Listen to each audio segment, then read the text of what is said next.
Em nome do Pai, do Filho e do Espírito Santo. Amém. Inspirai, Senhor, Pai Santo, as nossas ações, para que estas nos levem ao conhecimento do Teu Filho, que é a verdade, o caminho e a vida. Tu, que és Deus com o Pai, na unidade do Espírito Santo. Amém.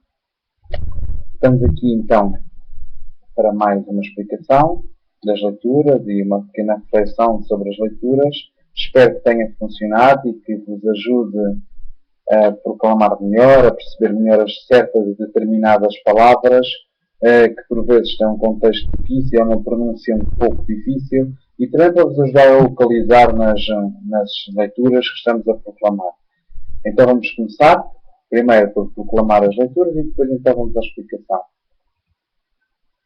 Primeira leitura é extraída do segundo livro dos Reis, capítulo 4, versículo 42 ao 44. Leitura do segundo livro dos Reis. Naqueles dias veio um homem da povoação de Baal-Salisa e trouxe a Eliseu, o homem de Deus, pão feito com os primeiros frutos da colheita. Eram 20 pães de cevada e trigo novo no seu alforje. Eliseu disse: dá-os a comer a essa gente. O servo respondeu: como posso com isto dar de comer a 100 pessoas? Eliseu insistiu: dá-os de comer a essa gente, porque assim fala o Senhor. Comerão e ainda há de sobrar. Deu-lhes e eles comeram, e ainda sobrou, segundo a palavra do Senhor. Palavra do Senhor. O salmo responsorial é o salmo 144. Abri, Senhor, as vossas mãos e saciais a nossa fome. Graças vos deem, Senhor, todas as criaturas, e bendigam-vos os vossos fiéis. Proclamem a glória do vosso reino e anunciem os vossos feitos gloriosos. Todos têm os olhos postos em vós, e a seu tempo lhes dais o alimento. Abris as vossas mãos e todos saciais generosamente. O Senhor é justo em todos os seus caminhos e perfeito em todas as suas obras. O Senhor está perto de quantos o invocam em verdade. Abri, Senhor, as vossas mãos e saciais a nossa fome. A segunda leitura é extraída da carta de São Paulo aos Efésios, o capítulo 4, do versículo 1 ao 6. Leitura da Epístola do Apóstolo São Paulo aos Efésios. Irmãos, eu, prisioneiro pela causa do Senhor, recomendo-vos que vos comporteis segundo a maneira de viver a que fostes chamados. Procedei com toda a humildade, mansidão e paciência. Suportai-vos uns aos outros com caridade. Empenhai-vos em manter a unidade de espírito pelo vínculo da paz. Há um só corpo e um só espírito, como há uma só esperança na vida a que fostes chamados. Há um só Senhor, uma só fé, um só batismo. Há um só Deus e Pai de todos, que está acima de todos, atua em todos e em todos se encontram. Palavra do Senhor. O Evangelho é extraído de São João, capítulo 6, versículo 1 ao 15. Evangelho de Nosso Senhor Jesus Cristo segundo São João. Naquele tempo, Jesus partiu para o outro lado do mar da Galileia, ao de Tiberíades. Seguia-o numerosa multidão, por ver os milagres que ele realizava nos doentes. Jesus subiu ao monte e sentou-se aí com os seus discípulos. Estava próxima a Páscoa, a festa dos judeus. Erguendo os olhos e vendo que uma grande multidão vinha ao seu encontro, Jesus disse a Filipe: onde devemos encontrar pão para lhes dar de comer? Dizia isto para o experimentar, pois ele bem sabia o que ia fazer.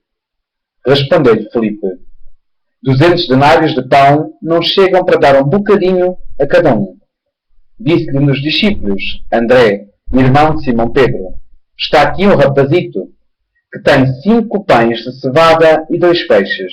Mas que é isto para tanta gente? Jesus respondeu, mandai-os sentar. Havia muita erva naquele lugar, e os homens sentaram-se em número de uns 5.000. Então Jesus tomou os pães, deu graças e distribuiu-os aos que estavam sentados, fazendo o mesmo com os peixes. Comeram quanto quiseram. Quando ficaram saciados, Jesus disse aos discípulos, recolhei os bocados que sobraram, para que nada se perca. Recolheram-nos e encheram 12 cestos, com os bocados dos 5 pães de cevada que sobraram aos que tinham comido. Quando viram o milagre que Jesus fizera, aqueles homens começaram a dizer, este é, na verdade, o profeta que estava para vir ao mundo. Mas Jesus, sabendo que viriam buscá-lo para o fazerem rei, retirou-se novamente sozinho para o monte. Palavra da salvação. Então, neste 17º domingo do tempo comum do ano B, somos presenteados novamente com a carta aos Efésios, que será uma sucessão de 7 domingos consecutivos. Já ouvimos 2 domingos atrás, ouviremos este, ainda faltam 4 domingos a ouvir a precisa carta.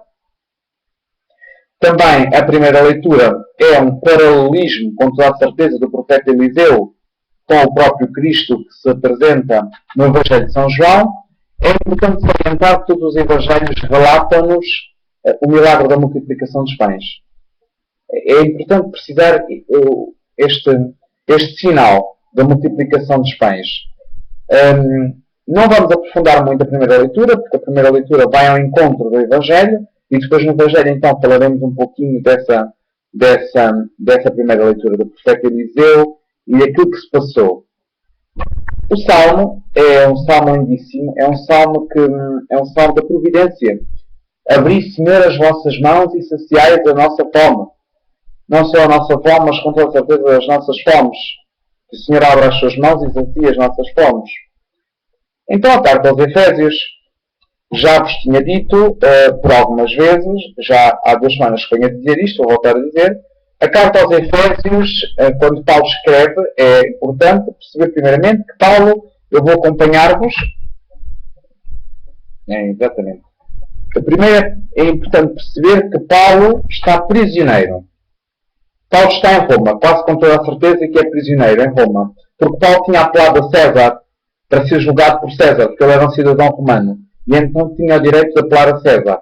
E então Paulo apelou a César e com certeza estava no cativeiro em Roma. Paulo então faz uma carta circular. O que é uma carta circular? Para termos em conta o que é uma carta circular. Uma carta circular é uma carta que podia ser lida em todas as igrejas. É do género de uma exortação apostólica do Santo Padre, que deve ser lido por todos os cristãos do mundo inteiro. Não é uma carta específica para aquela região. Não é uma carta global. É uma carta católica. É uma carta para ser lida em todo o catolicismo. Também São Paulo, nesta sua carta aos Efésios, onde ele resume ou faz uma suma teológica de tudo aquilo que é a sua teologia paulina, Paulo também manda para as igrejas da Ásia Menor. E então aqui vai esta carta aos Efésios, que já tínhamos começado a ler, já tínhamos percebido que Deus vem salvar-nos por Nosso Senhor Jesus Cristo, já percebemos que Cristo é a plenitude de todo o universo, já percebemos que nós foi-nos prodigado toda a espécie de bênçãos através da Santa Igreja, e agora Paulo fala-nos de uma unidade. Todos unidos em Cristo.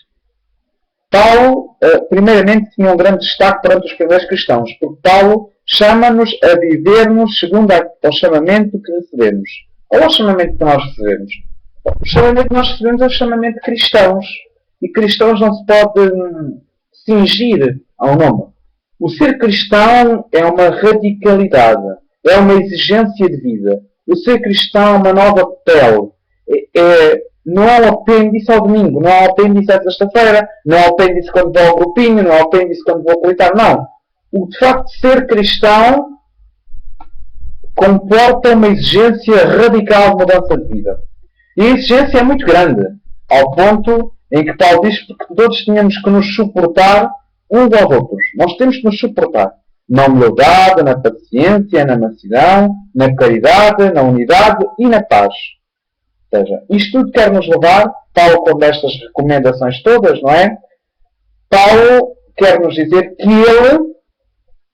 ele faz isto, ao ponto de se deixar ser preso pela causa de Cristo. Ele não está preso porque tenha roubado, ele não está preso porque tenha falado mal, não. Ele está preso pelo chamamento que ele recebeu. E ele está a dar um exemplo aos cristãos. Mais que dizer palavras bonitas, Paulo está a dar um exemplo aos cristãos de Efésio, aos cristãos da Ásia Menor, da Ásia Maior, aos cristãos de todo o mundo. Paulo está a dizer, se é isto que vocês são, mesmo que tenham de ser presos, que o sejam. E mesmo que tenham de ser presos e que tenham de ser martirizados, sede alegres, sede humildes, sede generosos, sede pacientes, sede mansos, sendo homens de paz.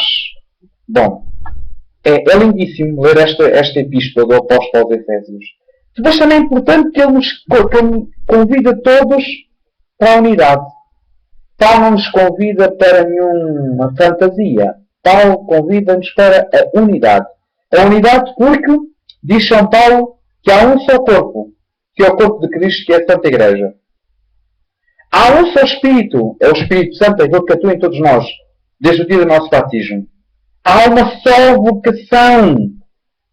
A vocação do cristão é só uma. Há pessoas que pensam que há várias vocações. Eu tenho vocação para vir à missa ao domingo, eu tenho vocação para estar a cantar. Não. O cristão tem a sua vocação original, primeiramente, que é a vocação à santidade. Os caminhos que ele usa para atingir esta vocação, ou para chegar a esta vocação, ou para completá-la, é que podem ser diversos. Mas a nossa vocação é ser santos. Desde o dia do nosso batismo. Santos e irrepreensíveis. Como dizia São Paulo há 2 semanas atrás, na mesma carta aos Efésios.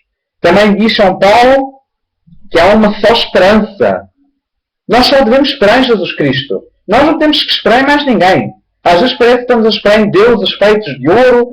Parecemos ainda que estamos o povo do Êxodo. Pois diz que há um só Senhor, que é o Pai, que é a Trindade Santa. Há uma só fé, é a fé da Igreja. É importante cada vez mais nós percebemos que nós não dizemos no credo, eu creio. Nós dizemos, creio. Creio no sentido que cremos em Igreja. Não é eu creio isoladamente. É a Igreja crê e eu, como parte deste corpo que é a Igreja, também creio. É importante percebermos isto, que é uma só fé. Não há cá a minha fé, não há cá a tua fé, não há cá a nossa fézinha. É uma só fé, que é a fé na Igreja de Cristo, que nos leva à fé em Cristo.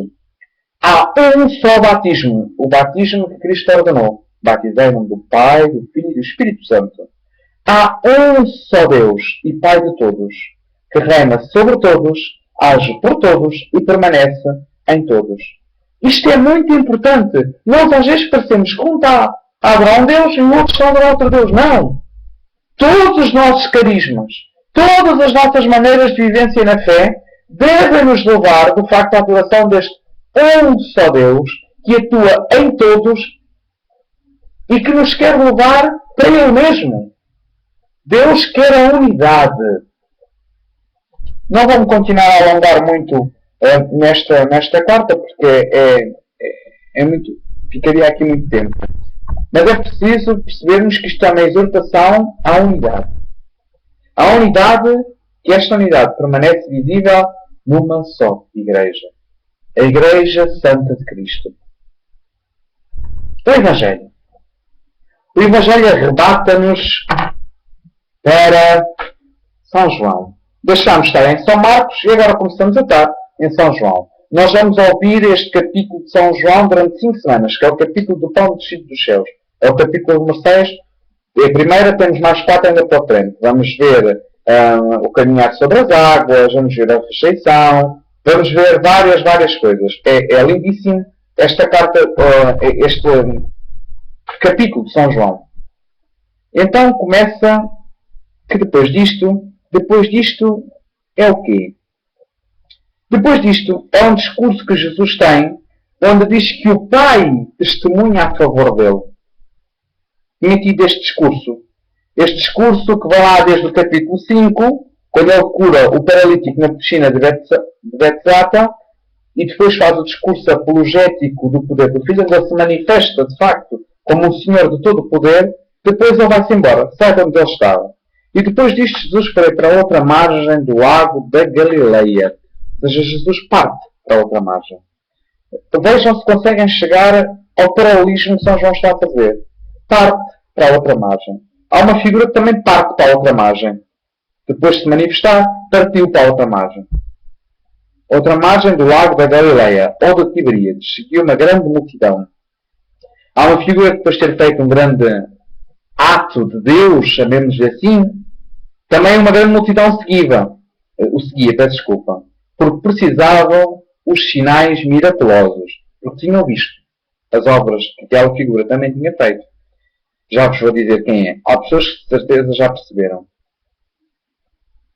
Diz-nos aqui que estes seguiam por causa dos sinais miraculosos que realizava em favor dos doentes. Jesus subiu ao monte e sentou-se ali com os seus discípulos. Acho que esta parte do subiu ao monte é claríssima. O subir ao monte há uma figura que sobe ao monte constantemente. O monte é o lugar onde está Deus. O monte é o lugar do encontro com Deus. Estava a aproximar-se a Páscoa, a festa dos judeus. Esta figura leva, por causa dos seus sinais miraculosos, digamos assim, leva a multidão para o monte e começa a ensinar-lhes. Estava próximo à Páscoa, à festa dos judeus. Erguendo o olhar e reparando que uma grande multidão viera ter com ele, Jesus disse então a Filipe: onde havemos de comprar pão para esta gente comer? Quem é esta figura? No Antigo Testamento se depara de facto uma grande multidão seguia, cheios de fome, que vinham à procura do milagre. Moisés.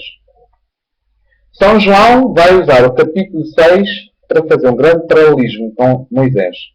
São João tem a característica de pôr em Jesus o pão, a água, a vida, a semente. Jesus, ele olha para Jesus não numa realidade física, mas numa realidade mais espiritual, mais teológica, transcende aquilo que a nossa inteligência, que os nossos sentidos conseguem abarcar. Mas chama-nos, apela-nos à fé. Então Jesus pergunta a Filipe: onde devemos comprar pão para esta gente comer? Uma pergunta. Porque de facto Jesus não sabia o que é que havia de fazer. Jesus leva as pessoas para o monte. Jesus sabia que as pessoas o iam seguir. E pergunta a Filipe. Filipe poderia ter várias hipóteses. Várias hipóteses. Mas Filipe respondeu de uma maneira assim muito simples. 200 denários de pão não chegam para comer um bocadinho. Ou seja, sabeis que 200 denários era o salário de 200, era o salário equivalente a 200 dias de trabalho, ou seja, porque as pessoas ganhavam um denário por dia. Isto quer dizer que nem 200 dias de trabalho nós conseguíamos alimentar esta gente toda, um bocadinho a cada um. Filipe já não pensava mais. Filipe já não pensava, Senhor, nós vamos comer e não dá para eles, não. Filipe já pensava numa da partilha, mas mesmo assim não chega. Isto quer dizer que na visão económica da coisa, Filipe não tinha uma resposta para dar a Jesus. Mas a seguir aparece outra personagem. André, irmão de Simão Pedro. Há aqui um rapazito que tem 5 pães de cevada e 2 peixes. Mas que é isto para tanta gente? Bom, 5 pães e 2 peixes. Se nós sabemos todos que na linguagem bíblica os números têm uma grande simbologia. O que não quer dizer que não tenham sido estes números. Mas o facto é que nós temos que ir também à simbologia, à mensagem, não há tanto assim, porque senão às vezes parece que é tudo simbólico. Não, não é tudo simbólico. Temos que mergulhar na mensagem que nos está a dar São João. São João está-nos a dizer que apareceu ali André, irmão de Simão, após Filipe ter dito que 200 denários não chegavam, quer dizer, e então chega ali André, como se fosse resolver alguma coisa, na sua fragilidade, diz: olha, senhor, está aqui um miúdo que tem aqui 5 pães e 2 peixes. Se nós juntarmos 5 mais 2 dá 7. O 7 na Bíblia quer dizer a totalidade. Isto quer dizer o quê?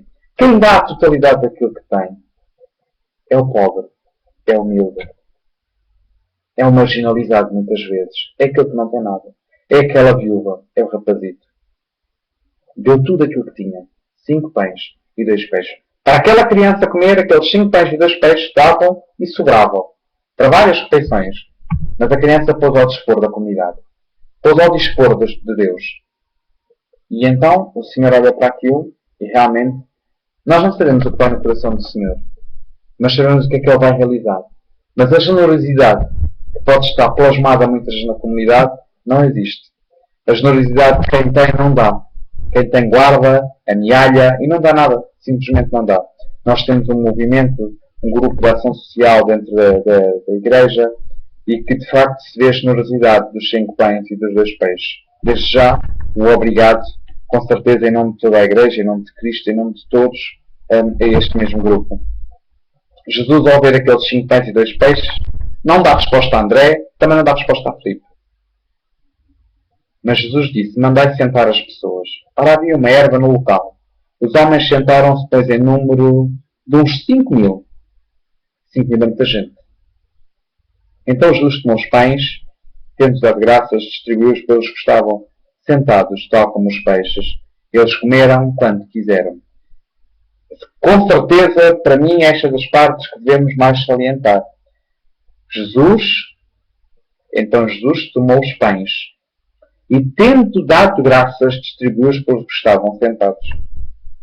Nós, às vezes, queremos fazer, esquecemos-nos que tudo aquilo que nós temos é mais que uma conquista, é mais que uma aquisição humana, é dom de Deus. E Jesus viu aquela generosidade e agradece, dá graças ao Pai por aquela generosidade. E depois da bênção de Deus, acontece o milagre. Depois de Deus abençoar, depois de Jesus abençoar qualquer coisa que fosse, é que acontece o milagre. Vê bem, o casamento, buscar um paralelismo. Após os noivos fazerem as suas promessas, há a bênção. E então acontece o milagre. Vê no Gênesis, vamos lá ao Gênesis. Abençoou-os e disse-lhes, multiplicai-vos. A bênção leva à multiplicação. A bênção, uma pessoa abençoada por Deus leva à multiplicação das graças. É isto que nos quer também, São João nos quer voltar. Que a bênção vem das mãos de Deus. Que Jesus não precisa de lançar nada à terra para multiplicar. Terra esta, que também é o próprio Jesus, o próprio Deus, que faz crescer a semente, faz crescer os frutos, faz crescer tudo. Mas as próprias mãos de Deus são um sítio, são um lugar, são um estádio onde as coisas que lá tocam se multiplicam. É belíssima esta imagem. Vê também o padre na Eucaristia. O sacerdote na Eucaristia, em silêncio, no meio do ofertório, pega no pão e dá graças. É muito belo, é muito bonito. Também o padre, na mesma Eucaristia, antes da consagração, enviai, Senhor, o vosso Espírito para que estes dons se convertam para nós em corpo e sangue de nosso Senhor Jesus Cristo, que nos mandou celebrar estes santos mistérios. Ele também abençoa para que haja a multiplicação. É das mãos de Deus que vem toda a espécie de bênçãos e de dons. Ora, Jesus tomou os pães, abençoou-os e deu-lhes a comer. Eles comeram quanto aquilo que fizeram, lhes apeteceu. Não falta nada para ninguém. Quando se saciaram, disse aos seus discípulos, recolhei os pedaços que sobraram, para que nada se perca. Recolheram-nos então e encheram 12 cestos de pedaços dos 5 pães de cevada que sobejaram aos que tinham estado a comer. Ou seja, sobraram aqui 12 cestos. 12 cestos é muito importante nós percebermos estes 12 cestos. 12 cestos leva-nos, arrebata-nos imediatamente para as 12 tribos de Jerusalém. Queria dizer o mundo, queria dizer a universalidade, queria dizer tudo. Era toda a humanidade ali concentrada. Também Jesus diz que quando a comunidade põe as coisas ao seu dispor, a bênção de Deus acontece. Então chega para todos. É importante. Não quero aqui, em parte alguma, tirar a grandeza do milagre. Porque de facto aconteceu um milagre. Aconteceram vários milagres aqui. Mas o maior de todos, sem dúvida nenhuma, foi o nosso Senhor Jesus Cristo. Que multiplicou, abençoou e das suas mãos férteis faz com que tudo dê para todos. Ele que age em tudo e em todos. Mas também houve aqui o milagre da generosidade daquela criança. Às vezes nas comunidades, no mundo inteiro, se nós fôssemos um pouquinho mais generosos, chegava para tudo e para todos. Não nos esqueçamos desta parte muito importante. que ainda sobraria para os 12 cestos, que é para toda a humanidade. Se a humanidade pudesse, ao dispor aquilo que tem, chegava para todos. Aquela gente, ao ver o sinal milagroso que Jesus tinha feito, dizia: este é realmente o profeta que devia vir ao mundo. Eles dizem isto, irmãos, não é em vão. Eles dizem isto porque também Moisés tinha anunciado que, de facto, ele que haveria de vir um profeta, que haveria de estar no meio deles um profeta. E que ele era o profeta. Que Moisés era o profeta de Deus. E Jesus consegue fazer com que aquela multidão perceba que, de facto, o verdadeiro profeta, de uma maneira muito arcaica, na cabeça das pessoas, era ele. Jesus é o verdadeiro Moisés. Jesus é o verdadeiro pão dos céus. Eu não quero entrar muito no pão que desceu dos céus, porque a seguir vamos ter 4 fins de semana ainda por falar disto. Então eu não quero entrar muito no pão dos céus e basear-me só na multiplicação. Mas é claro que esta multiplicação tem que ser lida em contexto e tem que ser percebida também, e sem dúvida nenhuma, no discurso do pão que desceu dos céus. Porque só assim se percebe bem esta passagem. Porque só nós não conseguimos atingir muito bem o teor desta passagem. Em suma, é isto tudo, e Jesus aqui acaba, por isso Jesus, sabendo que viriam arrebatá-lo, para o fazerem rei, retirou-se de novo, sozinho para o monte. Como se Jesus fugisse. Como se que aquela gente o quisesse fazer rei à força toda. E Jesus não queria ser rei como os homens. Porque o reinado de Jesus é um reinado onde os homens podem reinar. E o reinado dos homens é onde eu reino e tu és meu escravo. E tu és meu servo. Jesus mostra-nos que com ele não é assim. O reinado de Jesus é onde nós nos pomos ao dispor uns dos outros. Na verdade, o reinado de Jesus é o Pai Nosso. Não quero alongar-me muito mais. Quero apenas concluir com uma carta de São João, uma pequena frase para terminar, que diz o seguinte. A frase de São João está no capítulo 3, na primeira carta de São João, capítulo 3, versículo 17. Que diz o seguinte: se alguém possuir bens deste mundo e vendo seu irmão com necessidade de lhe fechar o seu coração, como é que o amor de Deus pode permanecer nele? Meus filhinhos, não amemos com palavras nem com a boca, mas com obras e com verdade. Na semana passada disse isto e volto a dizer: o mundo está cansado de profetas. O mundo precisa neste momento de testemunhos. E em tempo de crise, o único caminho possível e eficaz que se apresenta diante de nós é o caminho da solidariedade, é o caminho da caridade, é o caminho da suportação de uns aos outros. Na verdade, o que temos é dom de Deus, um dom para ser partilhado e repartido, e não para ser conservado egoisticamente por uns, onde falta a outros. Vamos então terminar a nossa oração novamente. Em nome do Pai, do Filho e do Espírito Santo. Amém. Senhor Pai Santo, nós te queremos agradecer por esta partilha da Tua Palavra, que ela sirva de alimento para o nosso coração, para o nosso espírito, a fim de que, saciados espiritualmente, possamos trabalhar humanamente para a realização de um mundo mais fraterno, mais feliz, mais universal, onde Tu és o Rei de tudo em todos. Ora comigo, ó Senhor. Pai nosso que estás no céu, santificado seja o vosso nome. Venha a nós o vosso reino. Seja feita a vossa vontade, assim na terra como no céu. O pão nosso de cada dia nos dai hoje. Perdoai-nos as nossas ofensas, assim como nós perdoamos a quem nos tem ofendido. E não nos deixeis cair em tentação, mas livrai-nos do mal. A Ti, ó Mãe Maria Santíssima, ajuda-nos sempre a fazer aquilo que o Teu Filho nos disser.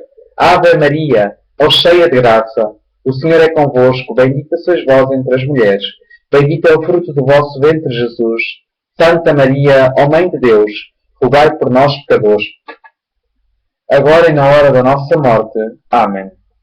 Glória ao Pai, ao Filho e ao Espírito Santo, como era no princípio, agora e sempre. Amém. Em nome do Pai, do Filho e do Espírito Santo. Dia 4 já sabem que há reunião novamente, às 4 horas, 4 antes da reunião dos atores. Apareçam, vamos continuar com o Evangelho de São João. Tá bom? Obrigado. Manda um feedback.